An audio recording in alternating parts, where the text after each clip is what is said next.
I'm honored to be asked to be here at the Country Music Hall of Fame and to be with these guys whose writing and whose music I've listened to and admired. And I think all this stuff lays back and forth. I think songwriting influences writing or novels. And the best example I have of it is when I was working on my second novel. I was a guy named E.F. Bloodworth, and he had left his family and stayed gone for like 20 years, and then come back and tried to reconcile with his sons and his widow, or his wife, ex-wife. And originally, I had this guy was going to be a demolition man on a pipeline. But while I was writing the book, I was listening to Harry Smith's Anthology of American Folk Music. And there were a couple of songs on there by Doc Boggs and a song by Richard Rabbit Brown that crept into the book. And the guy turned into, he wound up being an old-time banjo player, like real early country music.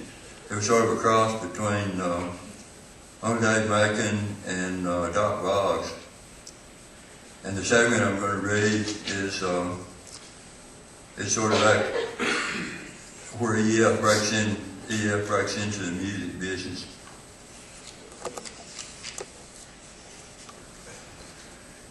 Bloodworth was already 40 years old when he heard that a man from a New York company was auditioning performers in Knoxville. He rode there on a bus, a pint of his own whiskey in his coat pocket, the caged banjo held upright between his feet because he did not trust the bus company to keep up with it. Watching the countryside ascend into mountains he'd never seen, he tried not to think of the crop that needed laying by, Julia's eyes that looked through him or around him when he came into a room. There was a hunger in him that he did not trust and could not even come close to explaining. In Knoxville, he played on street corners and passed his hat. It always came back with money in it. After a while, he'd grow cocky and pass the hat before he'd even uncase the banjo. There would still be money in it. Even then, there was something about him. He had a tale to tell. He made you believe it was your tale as well. Police came to tell him to move it along and stayed to listen. Sometimes they even dropped their own $50 into the hat. Bloodworth sang songs he'd heard and songs he'd stolen from other singers and songs he'd made up. He sang about death and empty beds and songs that sounded like invitations until you thought about them a while, and then they began to sound like threats. Violence ran through them like heat lightning, winter winds whistling along like paper cups turning hollowly down frozen streets. The auditions were held in the Norton Hotel, and it was full of pickers and singers from all over the South. From North Carolina, Tennessee, Arkansas. The old man sized him up. Even with a half pint of his own whiskey comforting him, he felt intimidated. Here were folk who played and sang for a living. They had bands, they toured and played country fairs, dances, church functions. They were professionals. Bloodworth was a sharecropper, a whiskey runner, whatever felt handy. A man named A.P. Carter was there. He failed the audition. Bloodworth did not.